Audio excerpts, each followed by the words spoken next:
Hemos planeado, como ustedes saben, en esta sesión y la última, si el Señor quiere, estudiar el libro de Nahum en dos partes. El libro de Nahum. Y hemos titulado el estudio de este libro Juicio Consolador. Juicio Consolador. ¿Cómo es posible que pueda haber juicio consolador? Nahum nos lo explica. Hay ocasiones cuando muchos de nosotros nos gustaría ser consolados o consolar a alguien, consolar a nuestros hermanos, hermanas en Cristo que están sufriendo, alentarlos, fortalecerlos. De hecho, en las Escrituras encontramos varias situaciones que nos causan sufrimiento como creyentes.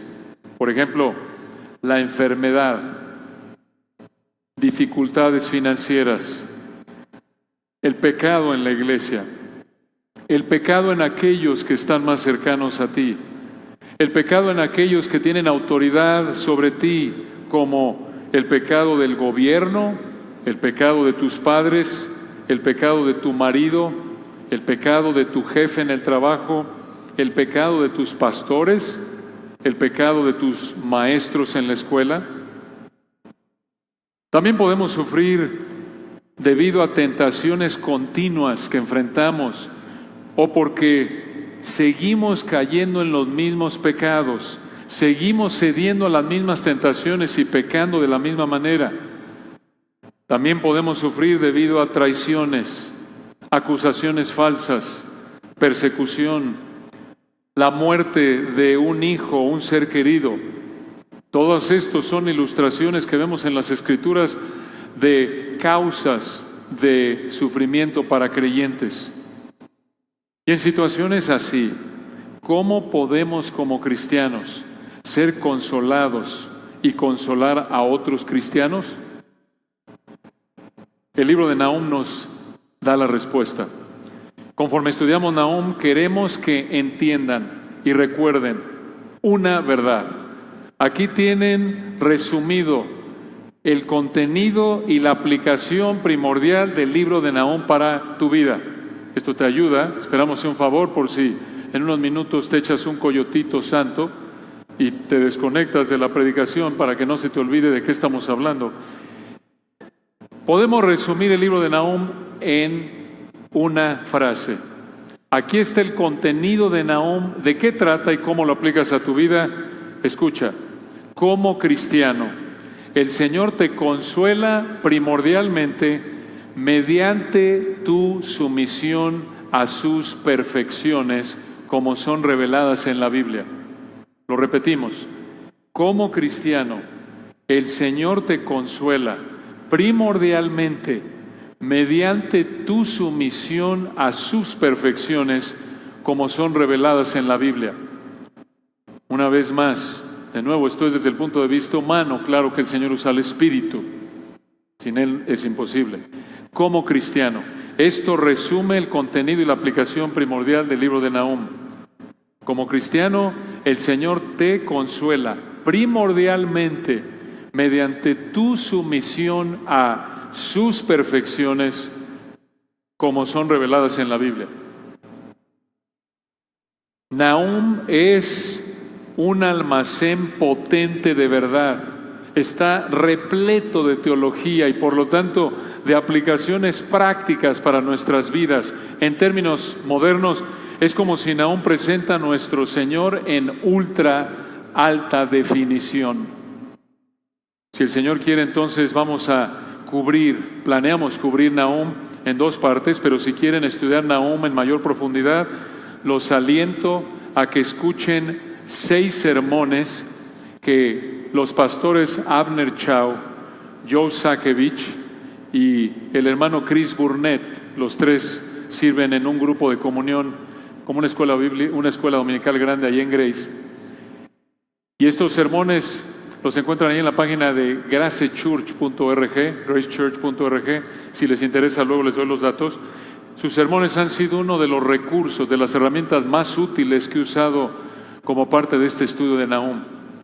Y aquí en Nahum, entonces, para facilitar nuestro estudio de este gran libro, Vamos a dividirlo en dos partes.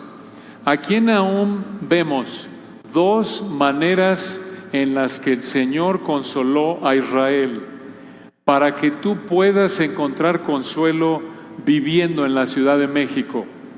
Lo estamos aplicando a la Ciudad de México, se aplica obvio a cualquier ciudad.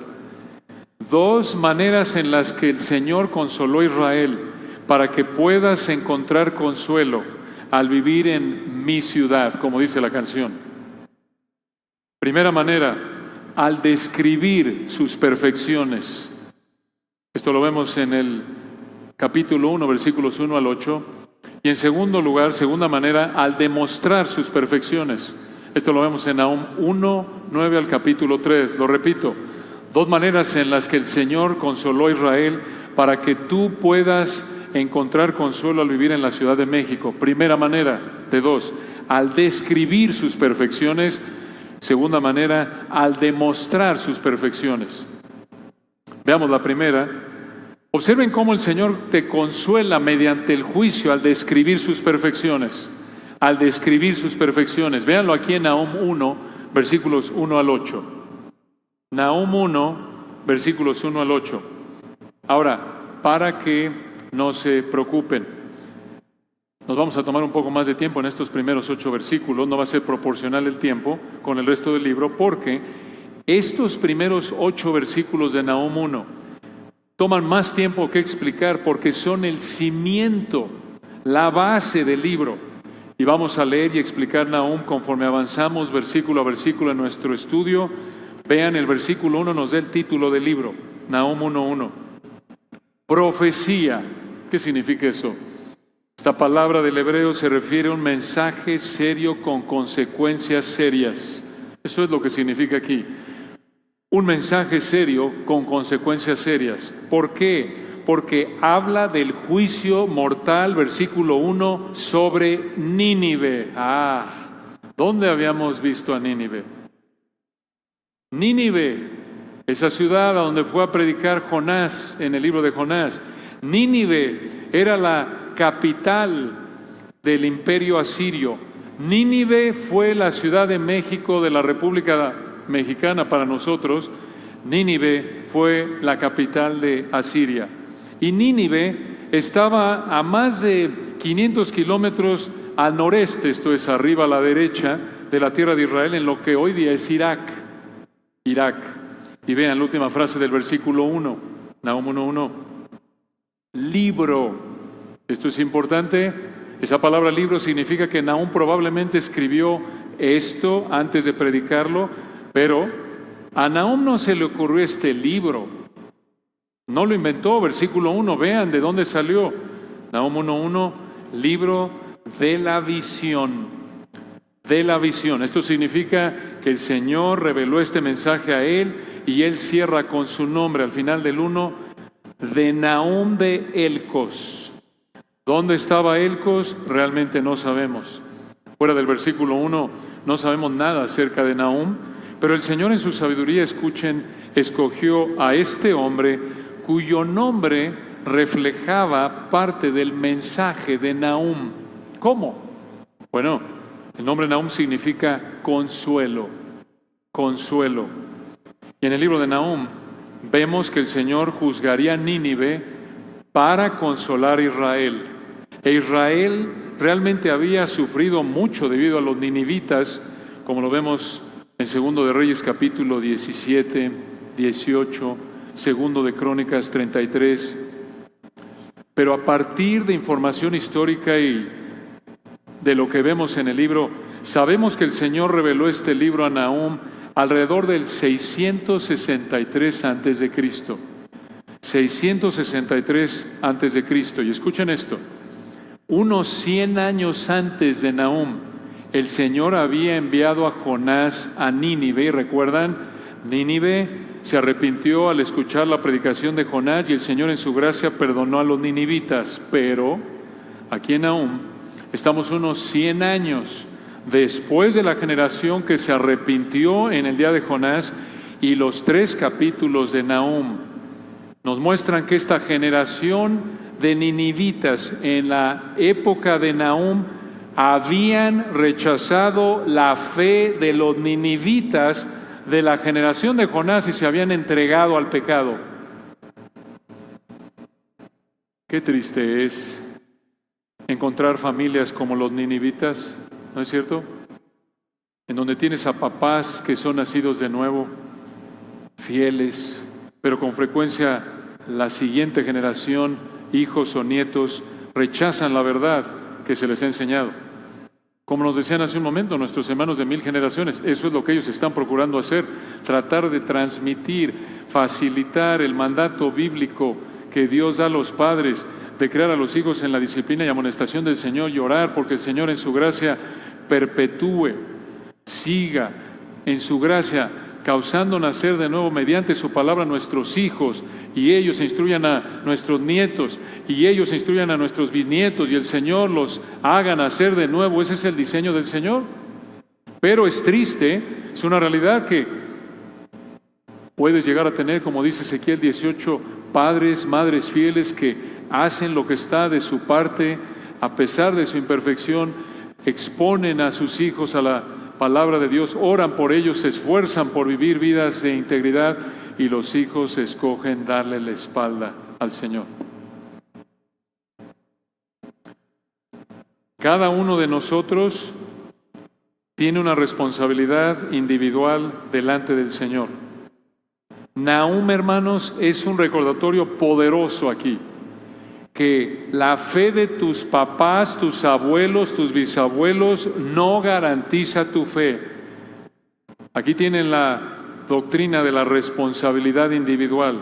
Cada uno de nosotros tiene responsabilidad individual, personal, delante del Señor, de arrepentirnos y creer en Cristo para salvación. Esto es Ezequiel 18.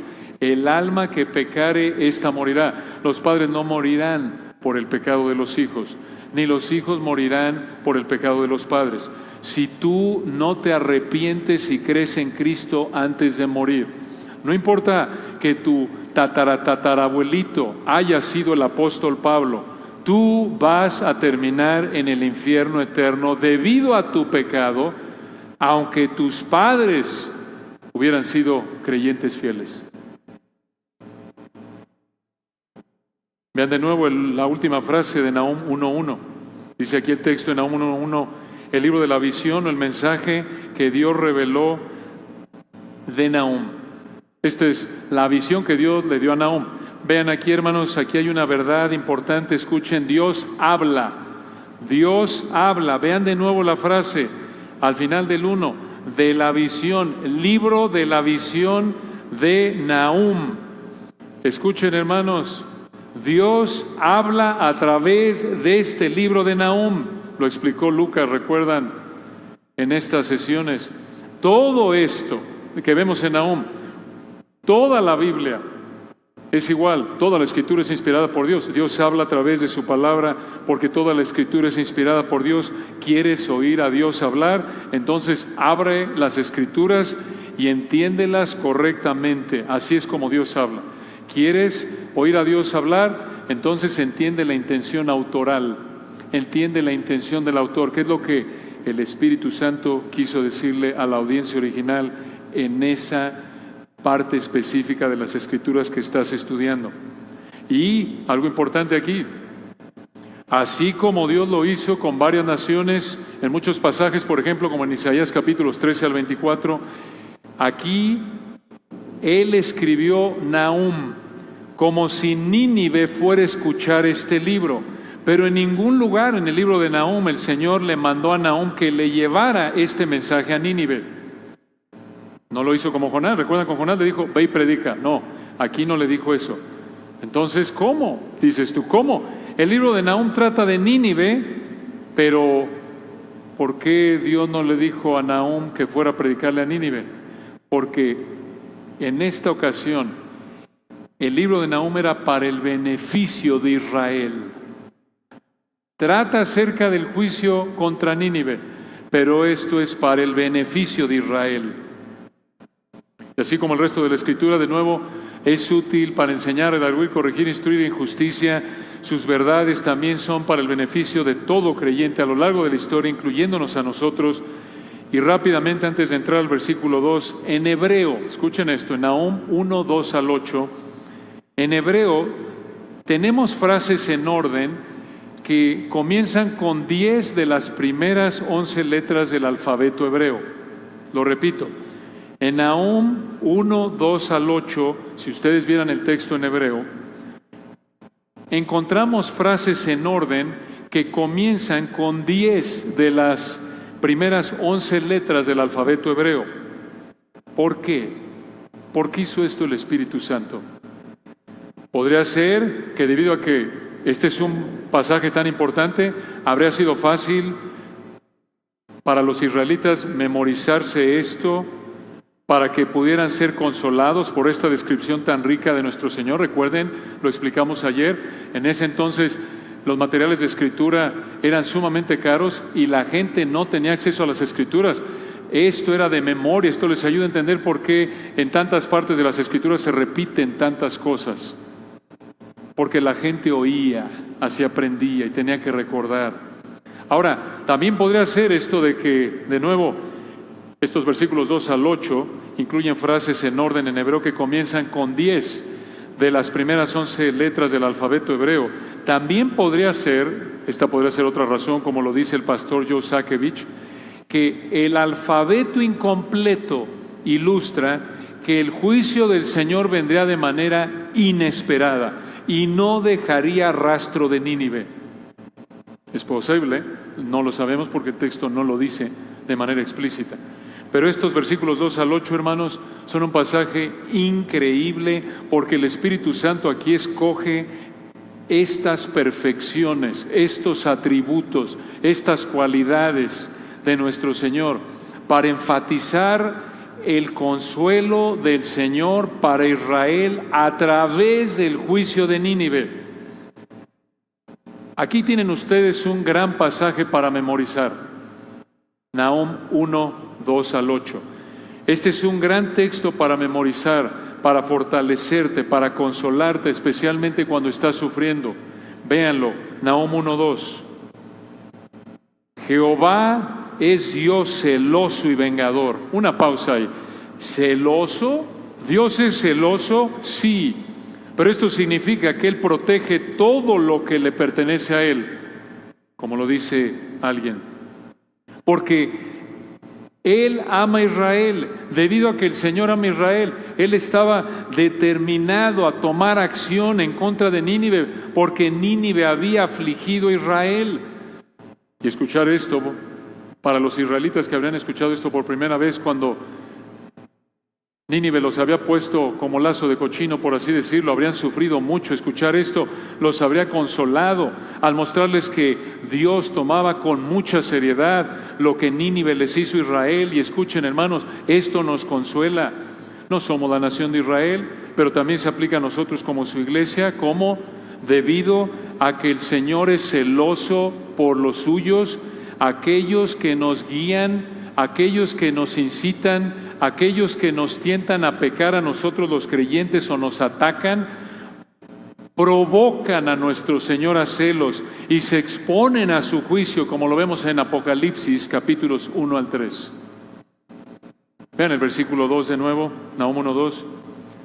Jehová es Dios celoso, y escuchen esto, vengador. Jehová es, segunda vez, vengador y lleno de indignación. Tercera vez, se venga de sus adversarios y guarda enojo para sus enemigos. Vean aquí las palabras vengador e indignación o enojo. Se refieren a la oposición y odio perfectos de Dios hacia el pecado y a su intención de castigar el pecado, como alguien dijo. Y aquí específicamente, Él mantendría su enojo para Nínive debido a su pecado no arrepentido. Pero vean de nuevo el versículo 2, vean la palabra vengador, vengador. Esto significa que el Señor juzga el pecado. Y esto es repetido de nuevo 3 veces en el versículo 2. ¿Por qué la repetición? Porque aquí el Espíritu Santo está enfatizando que Él estaba a punto de juzgar el pecado de Nínive.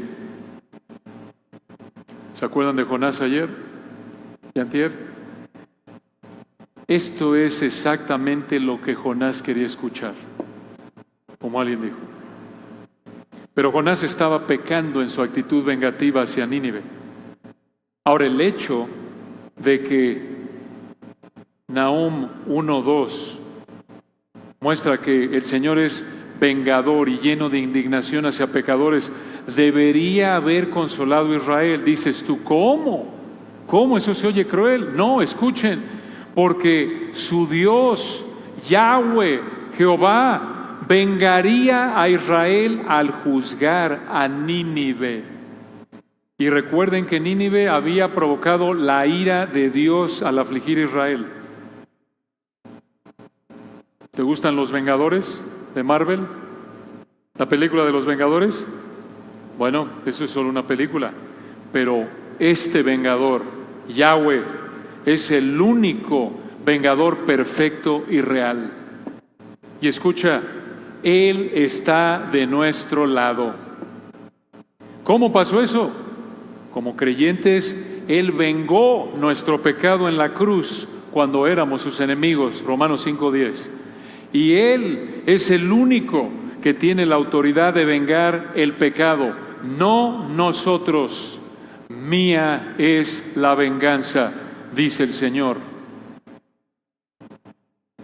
Entonces, como dice Romanos 12, si alguien peca contra nosotros, debemos responder al satisfacer sus necesidades con amor, no con venganza, y confiar en el Señor vengador. Él es el único vengador. Aquí es donde encuentras consuelo cuando alguien peca contra ti. Tu Padre Celestial es tu vengador. Vean el versículo 3, otra joya de verdad aquí.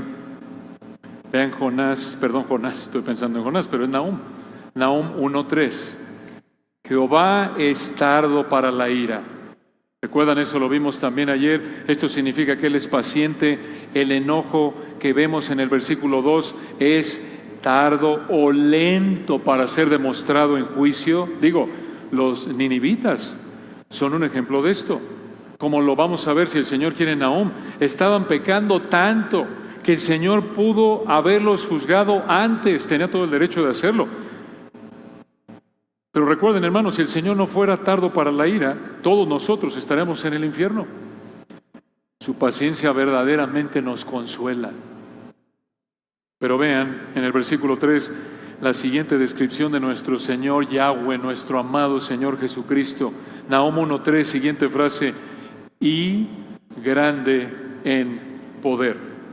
¿Qué tan grande es el poder de Yahweh?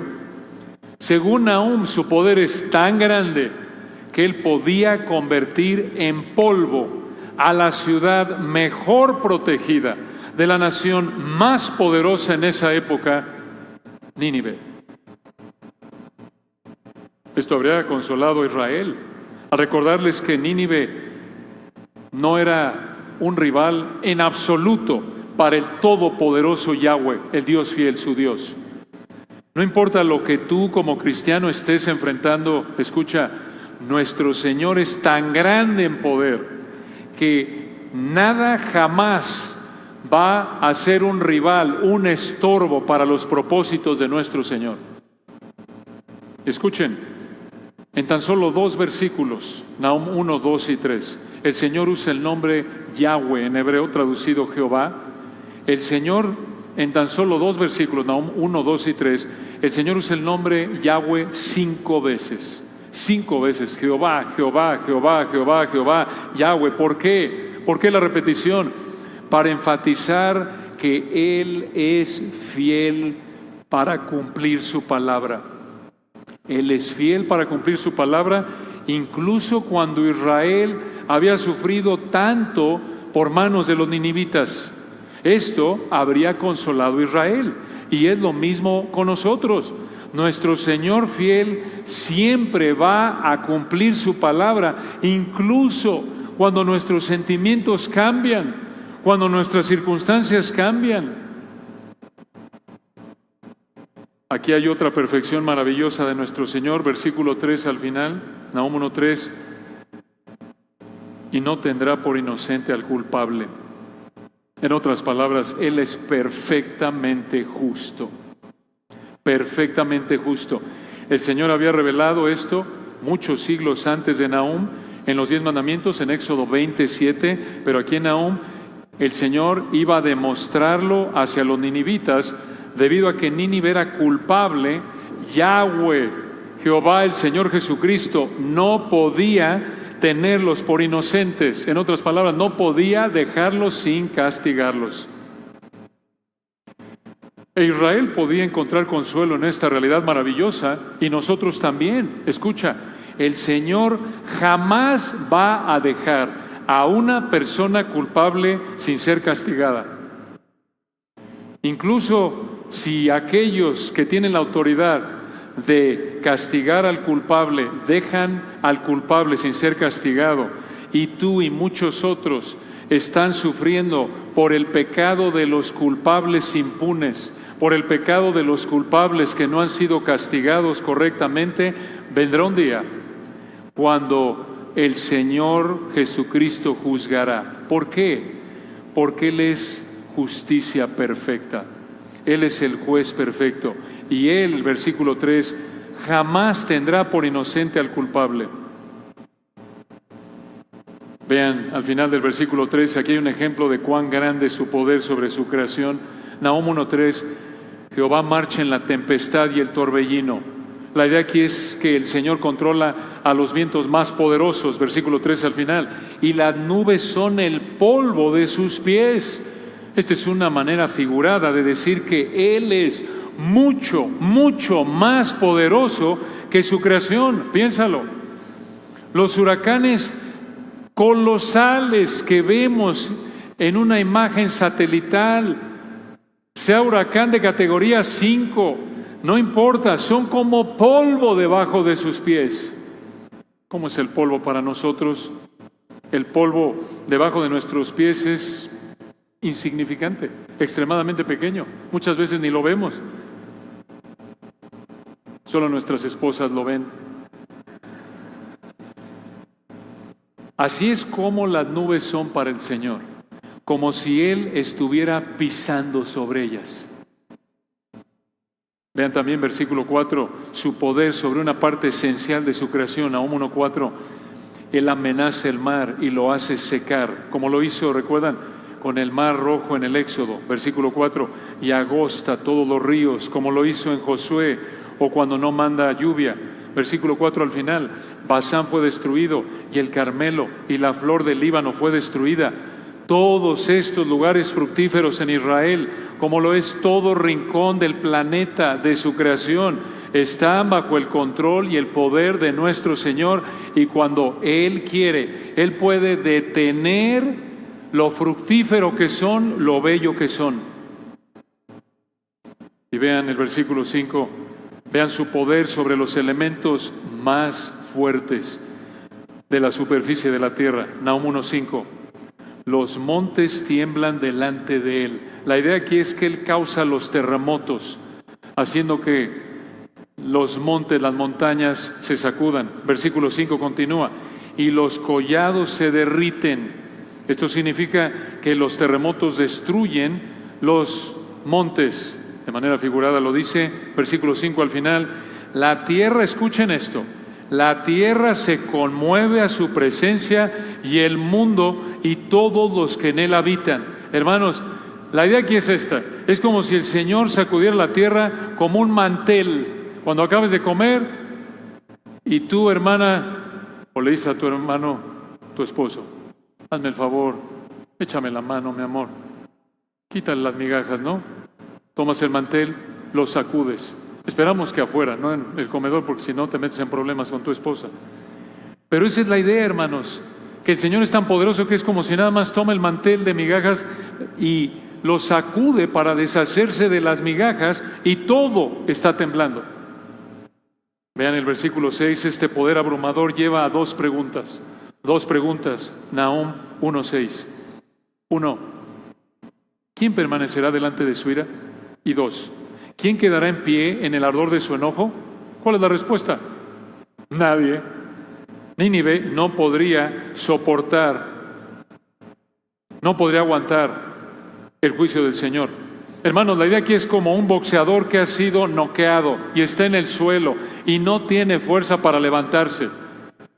Y al final del versículo 6, vean, enfatiza cuán abrumador es el juicio del Señor.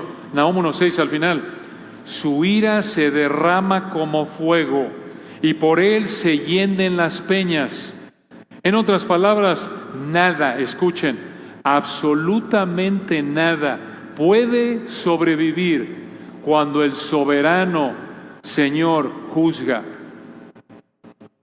Y él estaba a punto de mostrar esto a la ciudad impía de Nínive, como lo muestra el resto del libro. Y en términos de eternidad, hermanos, ¿quién puede permanecer en pie ante el juicio del Rey soberano?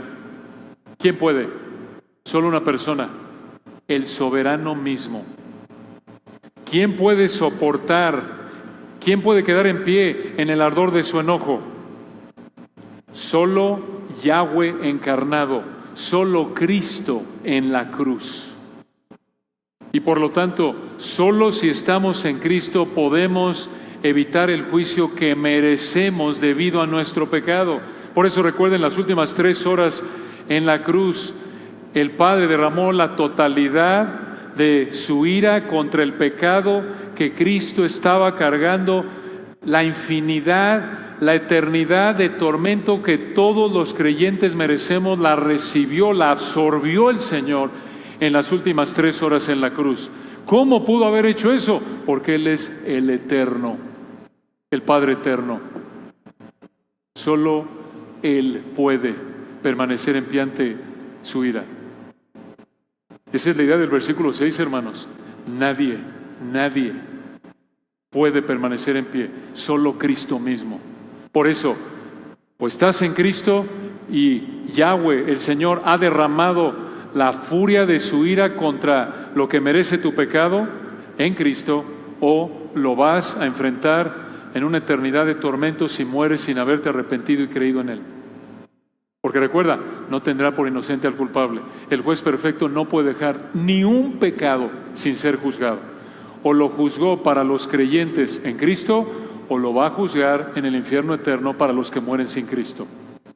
Y esto, hermanos, nos debe recordar la urgencia, como decía Lucas ayer, de orar, de predicar el Evangelio conforme el Señor lo permite.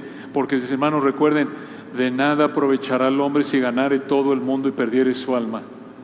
No importa, hermanos, si nuestros parientes que amamos viven en Europa y tienen 10 casas en todo el mundo y son los presidentes de la compañía número 1 del mundo.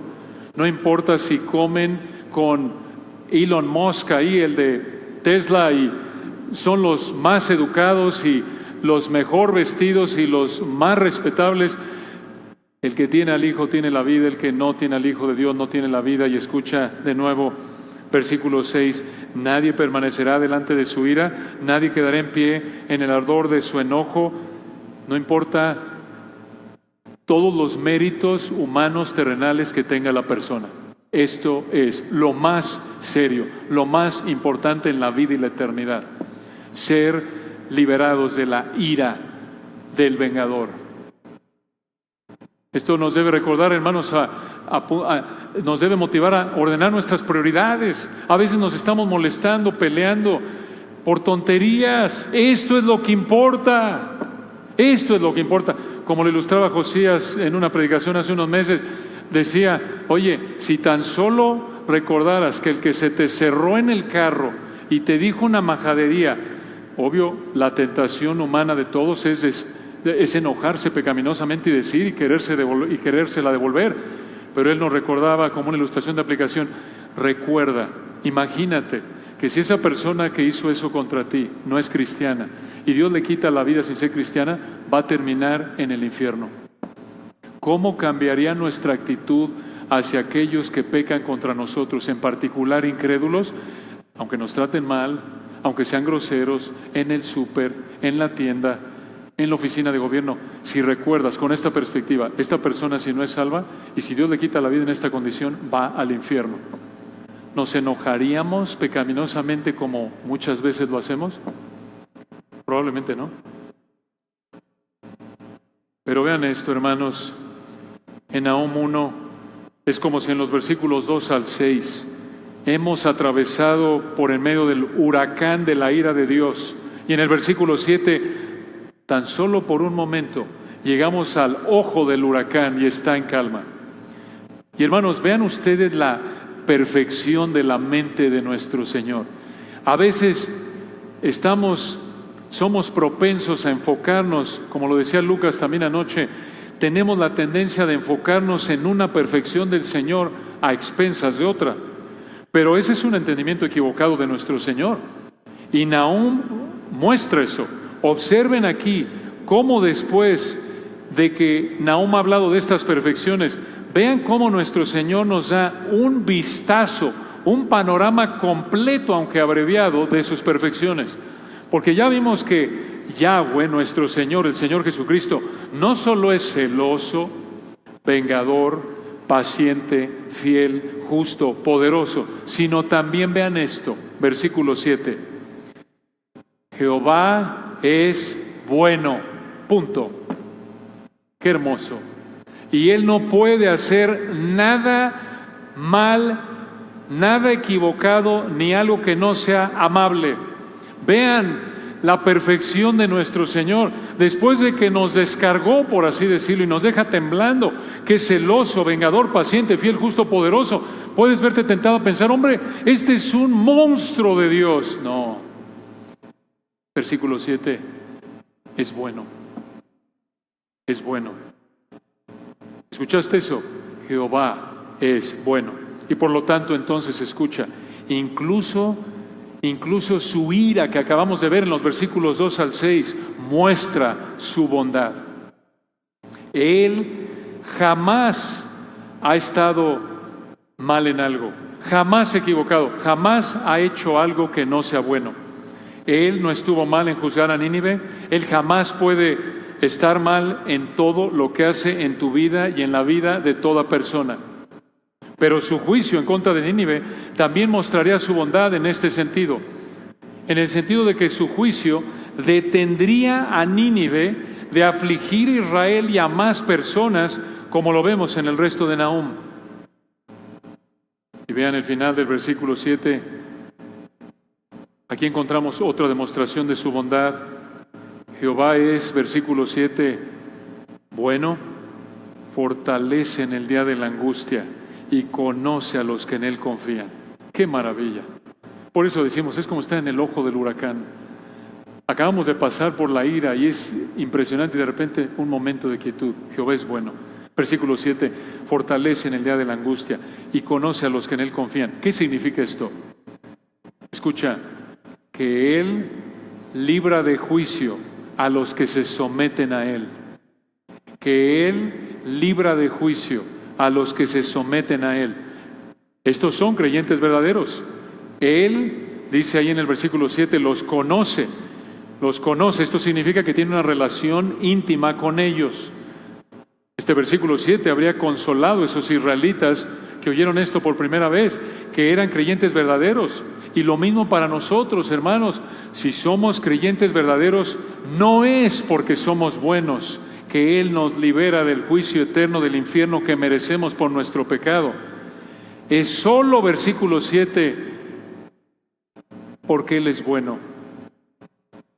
Él nos libera del juicio eterno en el infierno que merece nuestro pecado, porque en su bondad nos ha colocado en Cristo para alabanza de la gloria de su gracia y establecido con nosotros una relación íntima, personal con Cristo. Versículo 8, Nahum 1:8, más, o pero, más. Vean esto, hermanos, una advertencia poderosa para esos ninivitas, para esos incrédulos, también israelitas que no habrían sido creyentes genuinos, una advertencia fuerte para ellos, para ti también, si tú te rehusas a arrepentirte y creer en Cristo. Nehemías 1:8, mas con inundación impetuosa consumirá a sus adversarios, y tinieblas perseguirán a sus enemigos. La idea es esta, escucha, ni tú ni nadie más puede escapar del juicio del Señor cuando Él te juzgue. Nínive no podía escapar de su juicio. Y esto enfatiza la respuesta al versículo 6. ¿Qué pecador no arrepentido puede escapar de su juicio? Versículo 8, ni uno. Ni uno.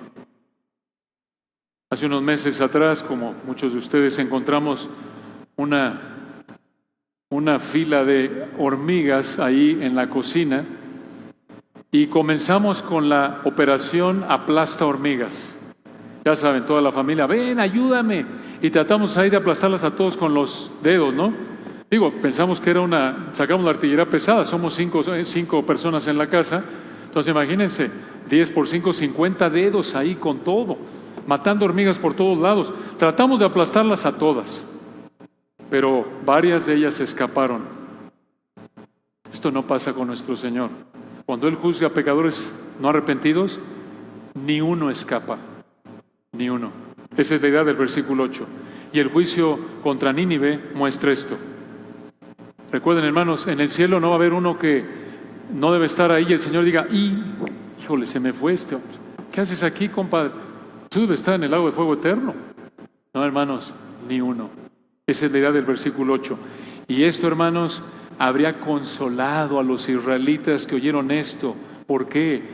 Porque su juicio contra Nínive habría mostrado de nuevo las perfecciones de su Señor que hemos visto en los versículos 1 al 8. Y esto, hermanos, nos consuela también. ¿Por qué? Porque su juicio perfecto contra pecadores muestra que Él protege a su pueblo, Él protege a su iglesia en esta época, también protege a su nación Israel, que es su pueblo escogido.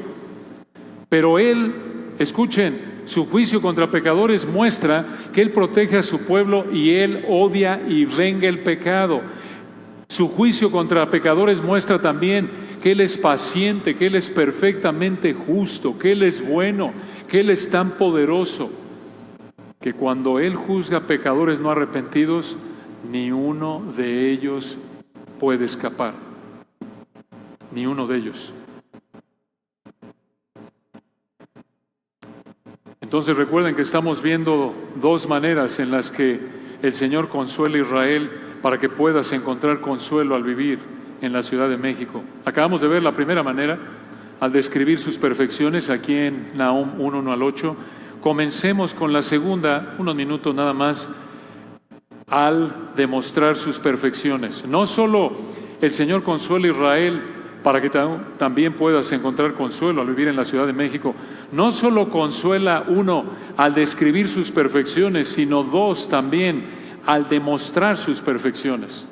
Al demostrar sus perfecciones. Esto lo vemos ahí, véanlo, en Nahum 1, 9 hasta el capítulo 3. Nahum 1, 9 hasta el capítulo 3. No vamos a ver hasta el capítulo 3 en esta sesión, hermanos, no.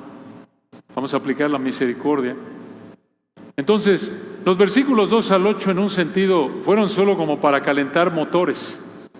Porque ahora escuchen, el Señor glorioso, nuestro amado Señor Jesucristo, descrito en los versículos 2 al 8, ahora va a mostrar las perfecciones que vimos descritas en los versículos 2 al 8 en acción contra estos ninivitas impíos en el resto del libro.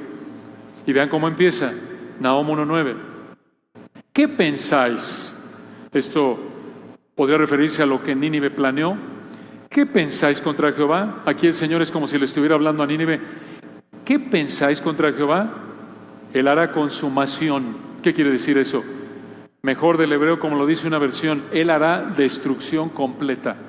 Él hará destrucción completa. Y concluye el 9, véanlo. No tomará venganza 2 veces de sus enemigos. ¿Qué significa esto? Que Él iba a destruir a Nínive a la primera. A la primera. El Señor no es como nosotros. Tantas veces necesitamos practicar y corregir lo que hacemos varias veces antes de que nos salga bien. El Señor no. El Señor, escuchen, a la primera, vamos a decirlo así, a la primera vuelta de juicio, lo hace bien. ¿Por qué lo hace bien a la primera? Versículos 1 al 8, porque Él es perfecto. Es perfecto. Y versículo 10, aquí hay una ilustración de cómo en el primer intento de juicio el Señor acabaría con Nínive. Véanlo en Nahum 1:10. Aunque sean como espinos entretejidos y estén empapados en su embriaguez, serán consumidos como hojarasca completamente seca. La idea aquí es que el Señor iba a acabar con ellos completamente de nuevo en la primera vuelta de juicio. Y comenzando en el versículo 11, Nahum se refiere a varias palabras y frases clave en la Escritura que el Señor había revelado antes de Nahum. Y escuchen, hermanos, esto es lo que llamamos en hermenéutica o en interpretación bíblica intertextualidad. Intertextualidad, el que el Espíritu Santo usa ciertas palabras en libros antes de otro y los va entretejiendo para darnos una teología de un tema. Nos muestra, como lo dice el hermano Chao, una trayectoria que culmina al final de lo que el Señor revela en su palabra. Esto es impresionante, véanlo. Vean la mente perfecta del Espíritu Santo. ¿Por qué? Pregunta aquí. ¿Por qué es que Nahum usa aquí, guiado por el Espíritu Santo? ¿Por qué Nahum usa varias palabras y frases aquí en su libro que ya se habían usado en libros de la Escritura que el Señor ya había escrito? ¿Por qué? Para consolarlos. Para consolarlos. Como lo dijo un escritor. ¿Cómo los iba a consolar? Al mostrarles que, escuchen, así como Nahum así como el Señor, los consolaría así, así como el Señor cumpliría Nahum, el Señor cumpliría profecías que había dado antes, lo cual les traería consuelo eterno. Para darles un ejemplo, nosotros estudiamos el libro de Daniel, ¿no es cierto?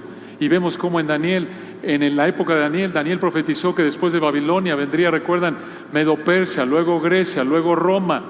Y vemos eso de este lado de la historia de redención y decimos, claro, se cumplió al pie de la letra. Y eso nos consuela porque todavía vienen las demás profecías de que el Señor va a establecer en su soberanía a la Roma revivida, la confederación de naciones liderada por el anticristo, y va a venir la roca eterna, la piedra angular, el Señor Jesucristo en su segunda venida, y establecerá su reino milenial. ¿Se dan cuenta? Esta es la idea de Nahum, que sus lectores, los que oyeron esto por primera vez, habrían dicho, esa palabra, claro, Nahum, me acuerdo de este pasaje. ¿El Señor ya cumplió esto? Entonces quiere decir que va a cumplir esto. Claro, me consuela, el Señor no falla. Ni el cielo y la tierra pasarán, pero su palabra, ¿qué? No pasará. Hasta que, recuerden, ni una jota ni una tilde pasará de la ley, ¿hasta qué? Hasta que todo sea cumplido. Esto es, hasta el detalle más insignificante que Dios ha revelado en su palabra, lo va a cumplir el Señor. Debido a que Él es Dios, siempre cumple su palabra. Véanlo. Versículo 11, Nahum 1:11, rápidamente, estamos ya llegando a la recta final aquí. Nahum 1:11. De ti salió el que imaginó mal contra Jehová, un consejero perverso o vil, un consejero vil. ¿Quién es este consejero? Bueno, a la luz de Nahum 3:18, este es el rey malo de Asiria.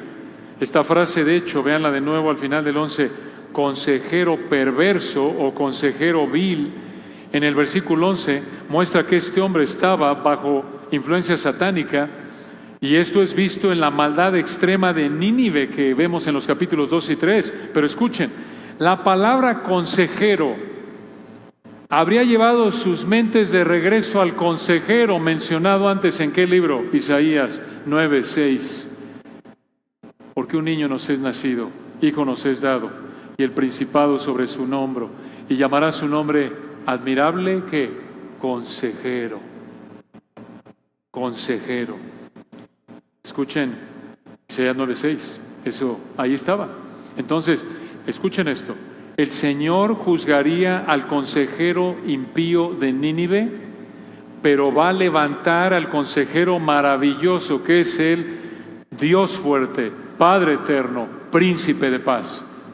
Y de la misma manera que ellos, conforme nosotros enfrentamos la impiedad de los gobiernos de este mundo, somos consolados al recordar, por ejemplo, Apocalipsis capítulos 19 al 22, que nuestro Señor va a regresar, va a juzgar a todo incrédulo impenitente y va a reinar nuestro Rey de Reyes aquí en el milenio y por toda la eternidad en los cielos nuevos y la tierra nueva. Eso nos debe consolar. Vean el versículo 12, Nahum 1:12. Así ha dicho Jehová, aunque reposo tengan, refiriéndose a los ninivitas, y sean tantos, aún así los ninivitas, se refiere aquí, serán talados. Y él pasará. Bastante te he afligido, no te afligiré ya más. Aquí en el versículo 12 vemos la misma verdad que encontramos en Isaías capítulo 10. Allí en Isaías 10 el Señor le dijo a Judá que Asiria era una herramienta de juicio en la mano de Dios, que Él usaba para juzgar a Israel y a Judá. Y de nuevo, esto los habría consolado al recordarles que Yahweh controlaba a Nínive. Vean qué consuelo. No hay nación que esté fuera del control del Señor. Incluso las naciones más impías, crueles, pecaminosas, malvadas, son controladas por el Señor para que hagan lo que Él quiere. Claro. El jamás, recuerden, aprueba el pecado. El jamás es el autor de su pecado, pero toda nación es una herramienta que Él usa para cumplir su plan perfecto. Recuerden, Él es el Altísimo que gobierna el reino de los hombres, como lo dice Daniel 4. Y vean el versículo 13. El Señor le dijo a Israel en el 13, porque ahora, aquí hay más consuelo para Israel, porque ahora quebraré su yugo de sobre ti y romperé tus coyundas. ¿Qué quiere decir esto? Que el Señor liberaría a Israel del dominio de Nínive. Pero para el rey de Nínive, versículo 14, vean lo que vendría. Nahum 1:14. Mas acerca de ti, rey de Nínive, mandará Jehová que no quede ni memoria de tu nombre. Esto se refiere a que el rey de Asiria no tendría descendientes, no tendría hijos, no tendría nietos. Y en el resto del versículo 14, vean, el Señor le dice al rey de Asiria que el Señor destruiría los dioses falsos del rey de Asiria y lo mataría. Versículo 14 al final, de la casa de tu Dios destruiré escultura, Dios le dice al rey de Nínive, y estatua de fundición, se refiere a estatuas, a ídolos. Versículo 14 al final, allí pondré tu sepulcro, esto es tu tumba, porque fuiste vil, o en el hebreo, fuiste maldito. Otra palabra clave. Igual en el hebreo, Génesis 12:3, el Señor le dijo a Abraham, ¿recuerdan? A los que te bendigan, bendeciré, y a los que te maldigan, ¿qué? Maldeciré. Aquí el Señor consoló a Israel al mostrarle que Él cumple su palabra. Aquí tienen una probada de cumplimiento de la promesa que el Señor le hizo a Abraham en Génesis 2:3. Y al afligir a Israel, entonces, el rey idólatra de Asiria se colocó bajo la maldición del Señor, y el Señor, de hecho, escuchen, lo mató varios años después, alrededor del 612 a.C., cuando Nínive fue conquistada por Babilonia. Pero observen, aquí terminamos, versículo 15. Vean este texto, tiene varias verdades y aplicaciones muy ricas. Rápidamente, Nahum 1:15, escuchen. He aquí sobre los montes los pies del que trae buenas nuevas, del que anuncia la paz. Hemos oído eso en algún lugar, ¿no es cierto? Pero vean el contexto. ¿Quién es aquí el que proclama buenas nuevas? Este es alguien que anunciaría a los israelitas que Nínive fue destruida. Y esto habrían sido buenas noticias para Israel, noticias de paz, porque Nínive ya no les causaría sufrimiento. Son buenas noticias cuando tu causa de sufrimiento se acabó y ahora tienes una medida de paz. Pero esta frase viene de Isaías 52:7. Isaías 52:7 se refiere al reino milenial del Señor en el futuro. En otras palabras, escuchen, el cumplimiento de la profecía de la destrucción de Nínive muestra que el Señor también cumplirá la profecía futura de el reinado de nuestro Señor, esa profecía que dio en Isaías. ¡Qué consuelo, hermanos, para esos israelitas y para nosotros! Pero, ¿dónde en el Nuevo Testamento hemos visto esa frase en el 15? He aquí, donde dice, sobre los montes los pies del que trae buenas nuevas. que anuncia la paz. ¿Dónde está eso en el Nuevo Testamento? El Espíritu Santo usa esta frase en parte a través de Pablo en Romanos 10:15. Romanos 10:15, en referencia a la predicación del Evangelio. Entonces, ¿cuál es la conexión? ¿Cuál es la relación? Escuchen esto. El cumplimiento de Nahum muestra las buenas noticias. ¿Cuáles son las buenas noticias? Las buenas noticias definitivas. ¿Cuáles son las buenas noticias definitivas? Que el perdón de pecados es hecho disponible a toda persona que se arrepienta y cree en el Señor Jesucristo. Entonces, si tú ya te has arrepentido y creído, haz tus pies bellos. ¿Cuán bellos son los pies del que anuncia la paz? Haz tus pies bellos, no al hacerte un pedicure. Haz tus pies bellos a los ninivitas incrédulos que viven en la Ciudad de México al predicarles el Evangelio. Y vean, termina el versículo 15. Nahum 1:15, al final: celebra, oh Judá, tus fiestas, cumple tus votos, porque nunca más volverá a pasar por ti el malvado, pereció del todo. ¿Qué es esto? Las noticias de que Nínive había caído consolaría a los israelitas, porque Nínive ya no interrumpiría su adoración. Estos eran buenas noticias. Este era un privilegio.